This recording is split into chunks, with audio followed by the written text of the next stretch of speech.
দেশের বাইরে আমি প্রোগ্রাম করেছি, মালয়েশিয়াতে একাধিকবার, দুবাইতে প্রোগ্রাম করেছি, কাতার প্রোগ্রাম করেছি, ইন্ডিয়াতে করেছি, সৌদিতে করেছি। আমার স্বপ্ন ছিল যে আমি পাসপোর্ট করলে সর্বপ্রথম আমি ওমরায় যাব। আমার পাসপোর্টে সবার প্রথম সৌদির সিল লাগবে, এটা আমি চাইতাম। আলহামদুলিল্লাহ আমার এখন 3টা পাসপোর্ট। বহু প্রতিভার অধিকারী এক সময় ছিলাম, এখন বগলম হয়ে গেছে, চর্চা করা হয় না, চর্চা হয় না। একজন আমার থেকে ধার নিয়ে এক সপ্তাহে দেবে বলে এই টাকা সে আজ পর্যন্ত দেয়নি। যা ছিল আমার অ্যাকাউন্টে সব তাকে দিয়ে দিয়েছিলাম।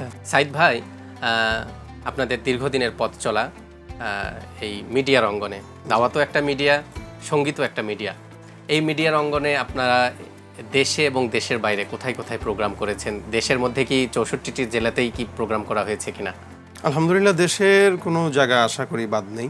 আচ্ছা, থানা বাদ আছে হয়তো, সব থানা তো ঘোরা সম্ভব না। জি। আর দেশের বাইরে আমি প্রোগ্রাম করেছি, মালয়েশিয়াতে একাধিকবার প্রোগ্রাম করেছি, আমরা কলোরাডোও প্রোগ্রাম করেছি, আমাদের টিম প্রোগ্রাম করেছি, দুবাইতে প্রোগ্রাম করেছি, কাতার প্রোগ্রাম করেছি, ইন্ডিয়াতে করেছি, সৌদিতে করেছি।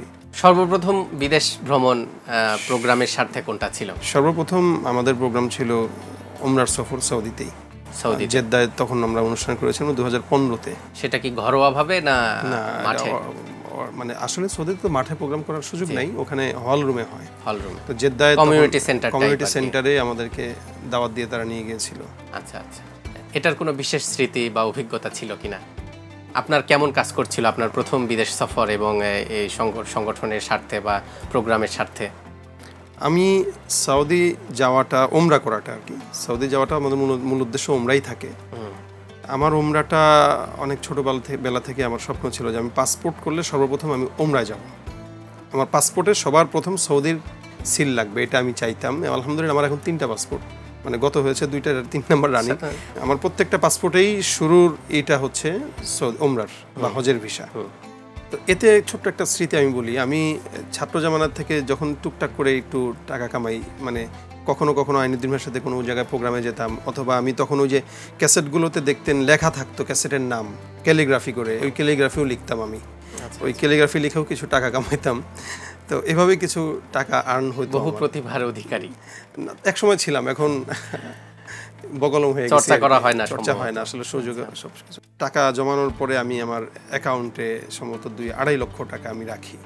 এটা আমার ইচ্ছা ছিল, 2.5 লাখ বা 2 লাখ হবে, ইচ্ছা ছিল আমি ওমরায় যাবো এই টাকা দিয়ে। কিন্তু একজন আমার থেকে ধার নিয়ে এক সপ্তাহে দেবে বলে এই টাকা সে আজ পর্যন্ত আর দেয়নি। আমারও কষ্ট লাগছিল যে ওইটা, এই লোকটা আমার থেকে ধার নিয়ে এই যে ফোন বন্ধ, আর কোনো যোগাযোগ করতে পারিনি, অথচ ভালো পরিচিত লোক ছিল আমার, আজও দেয়নি।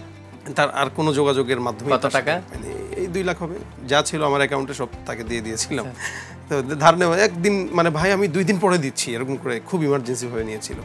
আমার তখন কষ্ট লাগলো যে আল্লাহ, আমি উমরার জন্য জমাইছিলাম এই টাকাটা, এখন কি যেতে পারবো না। হুট করে দেখি আমাদের ওখান থেকে প্রোগ্রামের আয়োজন, তারা নিয়ে যাবে।